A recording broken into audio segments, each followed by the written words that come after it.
গুদুরিপট্টি বা গুদুরি বাজার আপনারা চেনেন কিনা জানি না, তবে আমি কিন্তু ভালো করে চিনি। শহরের বড় বড় দামি দামি দোকানপাটগুলোর পাশে যে ছোট ছোট গলি দিয়ে ছোট ছোট দোকানপাট থাকে, যেখানে কম দামে অনেক অনেক জিনিসপত্র পাওয়া যায়। দোকানের ভিতর থেকে বাহির পর্যন্ত গাদা গাদা জিনিসপত্র থাকে এবং সেখানে তুলনামূলকভাবে কম প্রাইসে সবকিছু পাওয়া যায়। এই বাজারকেই মূলত আমরা গুদুরিপট্টি বা গুদুরি বাজার বলে থাকি। ভিডিও শুরুতেই কেন গুদুরিপট্টি নিয়ে এত বর্ণনা দিচ্ছি সেই ইতিহাসটাই আজকে আপনাদের সাথে শেয়ার করব। সো হ্যালো এভরিওয়ান, আসসালামু আলাইকুম। আশা করি সবাই অনেক অনেক অনেক ভালো আছেন। গত ভিডিওতে বলেছিলাম না যে আজকের ভিডিওটা আমার সব থেকে একটা বাজে এক্সপেরিয়েন্সের ভিডিও। কেন সেই বাজে এক্সপেরিয়েন্স হয়েছিল সেটা আজকে আপনাদের সাথে শেয়ার করব। তো দেখতেই পাচ্ছেন আমি কিন্তু অলরেডি চলে আসছি, যেখানে আসার জন্য মূলত সেই 7টা বাজে ঘুম থেকে উঠে 7টা 40-এ বাস ধরে এখানে এসে আবার 3 থেকে 3.5 ঘন্টা ওয়েট করার পর এই তো ফাইনালি আমরা চলে আসছি। গত ভিডিওটা যারা যারা দেখেছেন তারা তারা সবাই জানেন যে আমরা না খেলে গিয়ে 3 থেকে 3.5 ঘন্টা ওয়েট করেছিলাম, কারণ সমস্ত দোকানপাট বন্ধ ছিল।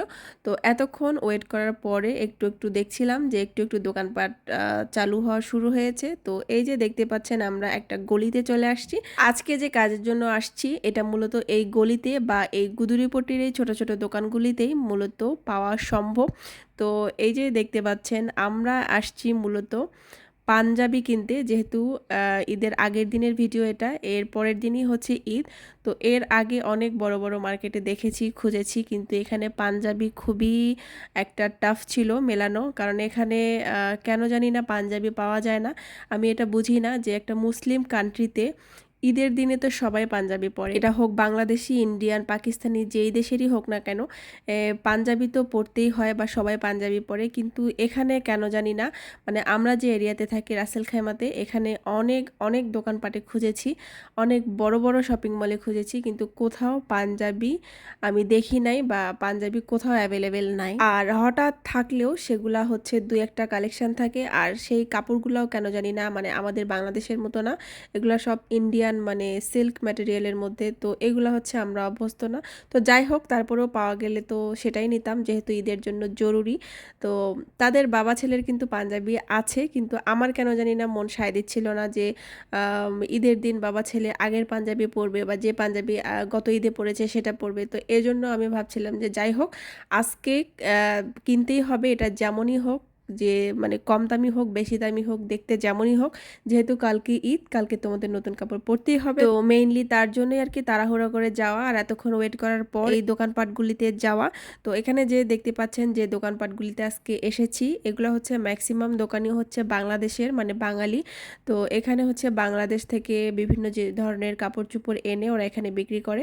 তো এই বাঙালি দোকানগুলিতেই শুধু পাঞ্জাবি অ্যাভেলেবেল থাকে। তারপরে অনেক অনেক অনেক দোকানপাট ঘুরে এই তো ফাইনালি এই দোকানটাতে এসেছি। যেহেতু ঈদের আগের দিন, এদের হয়তো বা মানে বিক্রি হয়েই গেছে। তো অনেক দোকানগুলিতে খুঁজেছি, পাই নাই। তারপরেও আবার যেটা থাকে সেটাতে সাইজ মেলে না, বাবার হলে ছেলের হয় না, ছেলের হলে বাবার হয় না, আর কি সব কিছু মিলে আর কি একটা দোকান পেয়েছি। সেই দোকানে আর কি বাবা ছেলের যেমনই হোক, এই যে ভাইয়াটা, এনার দোকানে অনেক অনেক কালেকশন ছিল। আর মানে পছন্দ হোক বা না হোক, মানে যেটাই হোক না কেন, কোনোভাবে নামাজ পড়তে হবে, সেই অনুযায়ী আর কি দুই বাপ ছেলের জন্য পাঞ্জাবি ফাইনালি কিনেছি।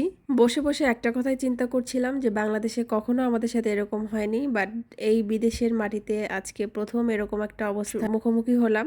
তো যাই হোক, তারপরেও ভালো লাগছিল যে অবশেষে পাঞ্জাবি পেয়েছি আর তারা বাবা ছেলে নতুন কাপড় পরে নামাজে যেতে পারবে। তো কখনোই আমাদের সাথে এরকমটা হয়নি, এটা চিন্তা করে খারাপ লাগছিল। তো আজকে এই অবস্থায় পড়ে এই গলি গলি দোকানপাটগুলো ঘুরে আমার একটা কথাই মনে হচ্ছিল যে আমাদের বাংলাদেশের গুদিরপট্টি, কারণ আমাদের বাংলাদেশে এরকম ছোট ছোট দোকান, দোকানের সামনে পিছনে এ ধরনের জিনিসপত্র সাজিয়ে রাখা, তো ছোট ছোট গলি, এইগুলা দেখে আমার মনে হচ্ছিল যে এটা হচ্ছে আমাদের গুদুরিপট্টি। আর আপনাদের ভাইয়াকে আমি বারবার বলছিলাম যেটা তো বাংলাদেশের গুদুরিপট্টি।